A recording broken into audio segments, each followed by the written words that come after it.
Alright everyone, welcome back to the channel. Today we're going to talk some of the events that happened over the weekend, plus some of the news. Yes, I'm a little bit late. Like I say, I don't do this full-time. My full-time job comes first, so I don't automatically get to make videos on this. So apologies for being a bit late. Look, as this channel grows and I can dedicate more and more time to it, these videos will be uploaded more frequently and higher quality.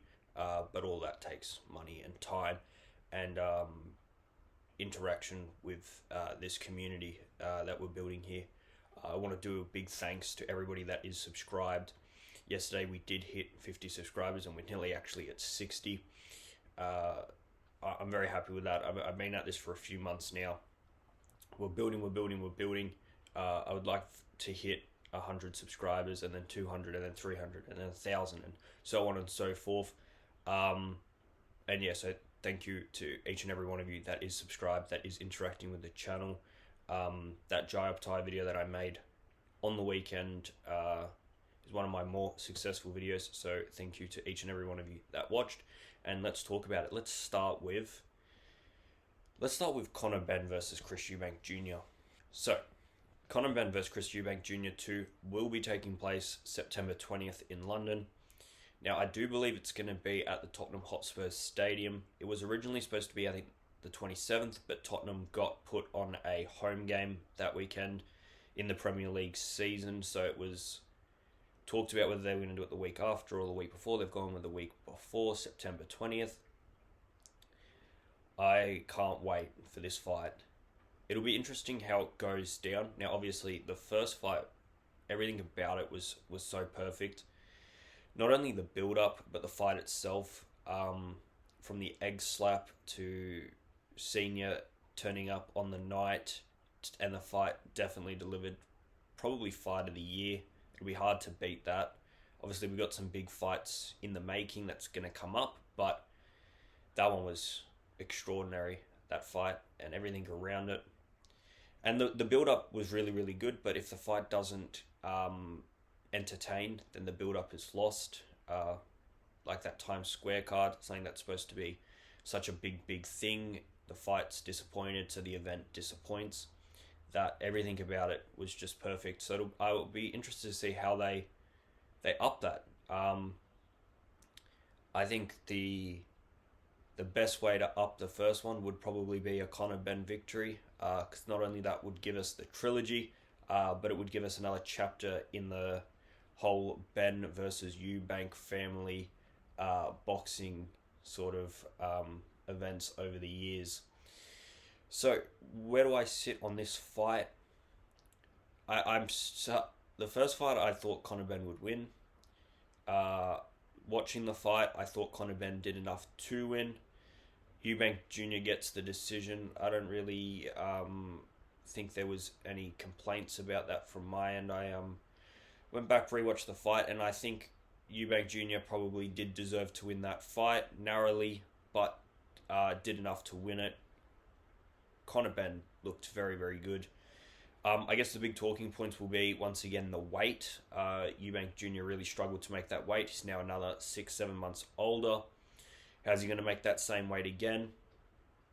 And I think Benn can take so much out of that first fight. What he did well, what worked, what didn't work. Because he had so much success in that fight. Like, he hurt Eubank a few times throughout that fight. And he'll go back and watch those tapes and see, I can win this fight, I can stop this guy. Eubank Jr. will struggle again with that weight. And I think Benn, like I did in the first one, but once again, I think Benn will stop Eubank somewhere through this fight. I guess the question is, you'd probably say Eubank Jr. finished stronger of the two in the first one. How does Eubank Jr. start the second one? Does he start how he ended the first one, or does he start how he started the first one? Benn, I thought he was quite good throughout. Just the size of Eubank Jr., I think, was the factor in the first one. Once Eubank Jr. worked out that he could use his weight and his reach so easily against Conor Benn. Conor Benn started to fade. So both fighters have lots of good things that they did in the first one, lots of things that they can improve on. And I think both will feel that they can win this second fight, which will make for a good fight. It'll be different to see the storylines as well. Obviously, this time you won't have the big surprise of Eubank Senior turning up and flipping the script, because that one's already been done. The egg's already been done. So it'll be interesting how they sell it, press conferences, and the storylines going into it. All right, the second piece of news: Brian Norman Jr. versus Devin Haney is going to take place in November this year. It's going to be a great fight. Honestly, I do believe that this will be a terrific fight. Devin Haney, he's not coming in on great form. Brian Norman Jr. could probably not come into this fight on a better form. Like, this is peak for any boxer. Come off probably the knockout of the year against a on paper tough opponent in their home ground. 24 years old, Brian Norman Jr., and he is starting to really rock the world of boxing. And I think you could argue that if he beats Devin Haney, you're talking about top 3 American boxers right now for Brian Norman Jr.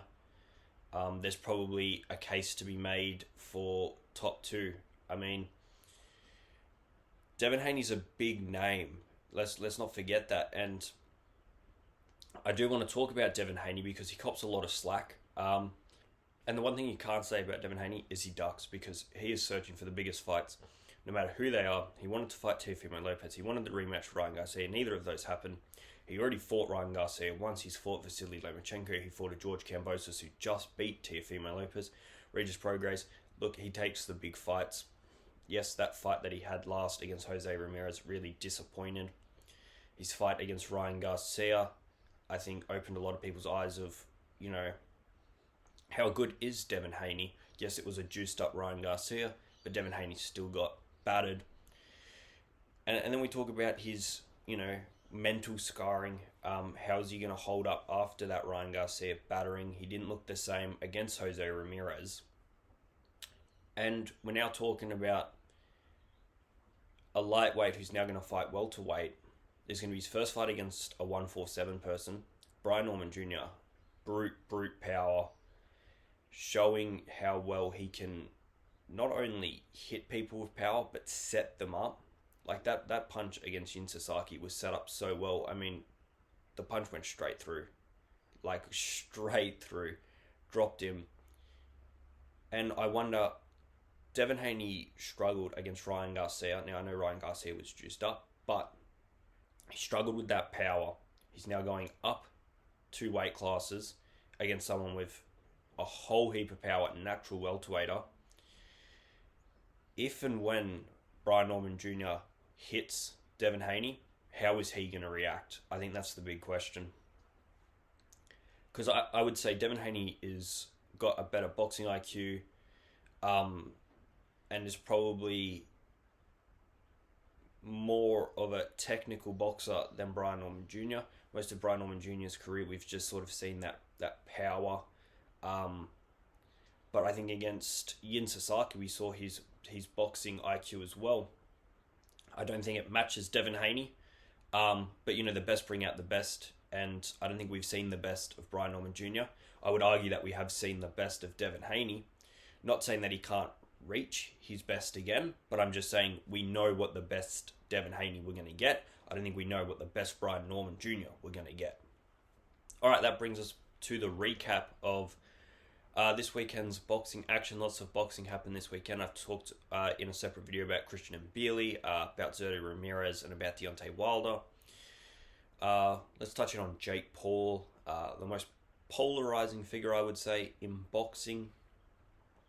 And I said after I watched Zerto's fight on the weekend that this fight was going to be farcical, and it most definitely was. I mean, Julio Cesar Chavez threw 20 punches in 8 rounds.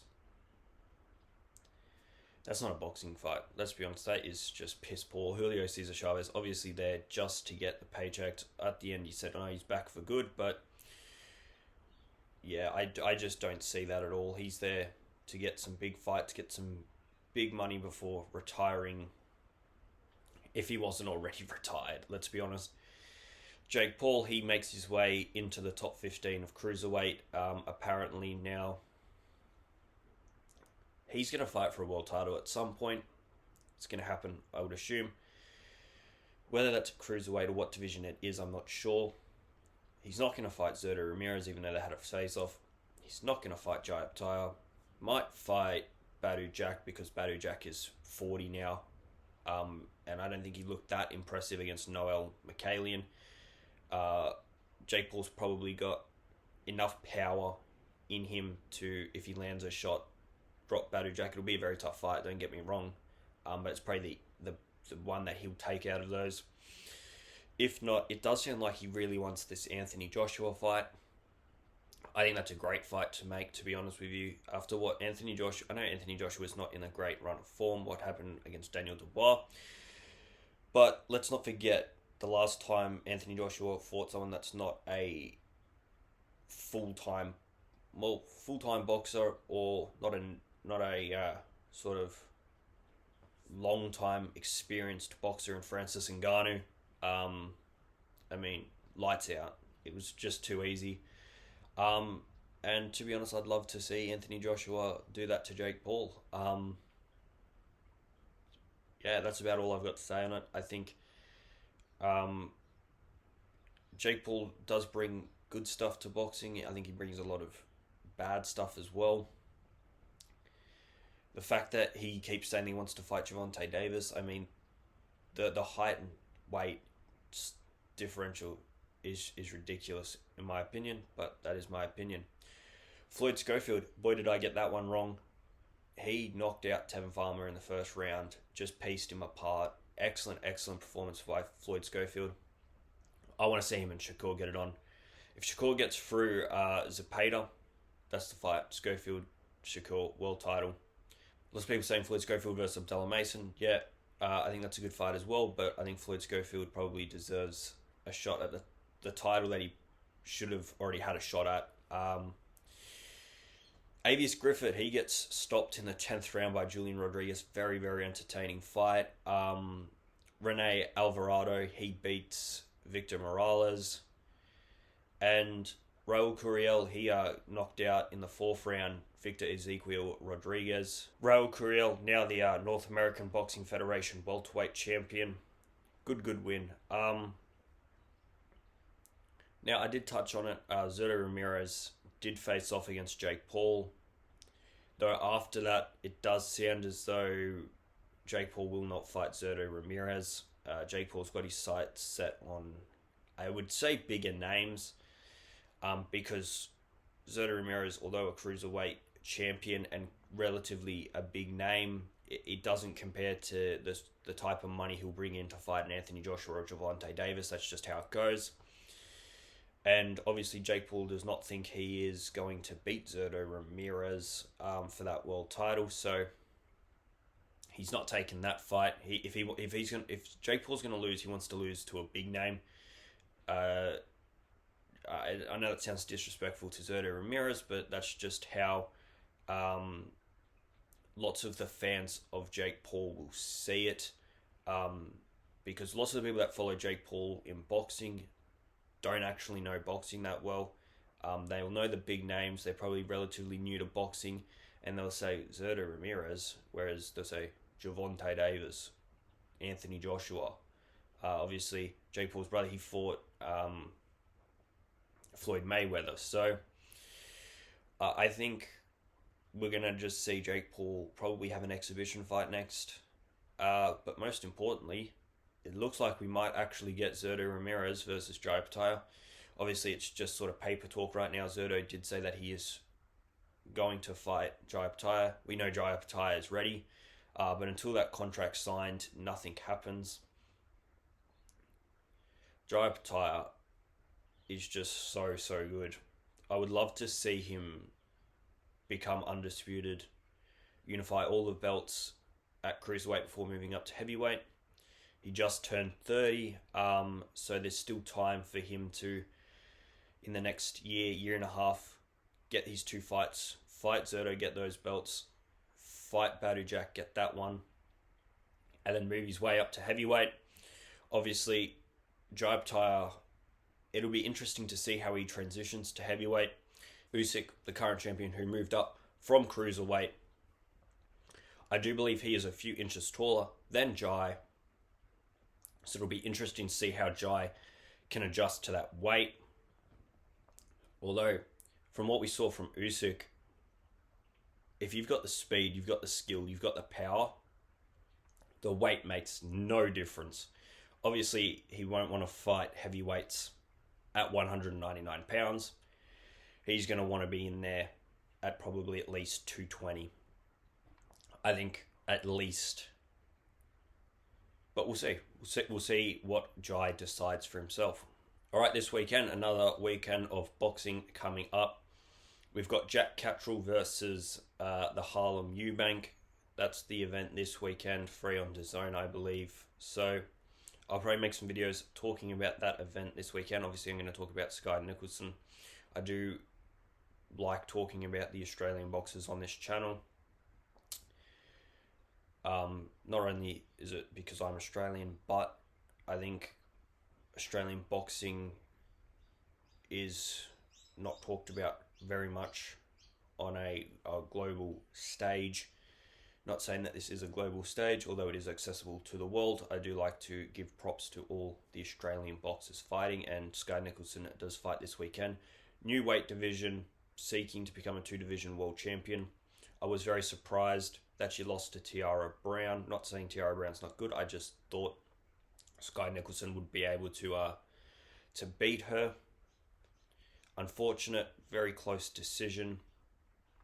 And then I was surprised when she announced that she's going to move down a weight class, because I never thought she was really small for her weight. To be honest, I thought she was going to announce that she's moving up a weight to move down. If she can do it and rehydrate well, she will look big going down in division. So it'll be exciting to see her fight this weekend. Stay tuned for those videos later in the week. If any more news breaks, I will be here making another video. Alright, do consider subscribing to the channel. We're on the hunt for that 100 subscribers. We're at nearly 60. I can't be more grateful. I haven't been doing this very long, like I said. So to see the channel growing the way it is, I'm very, very happy. Please do like the video if you like the video. In the comments, jump down. Let us know your thoughts about what we talked about today. What are you thinking about Conor Benn versus Eubank? What do you think about Norman Jr. versus Devin Haney? I'm out of here, guys. See yous.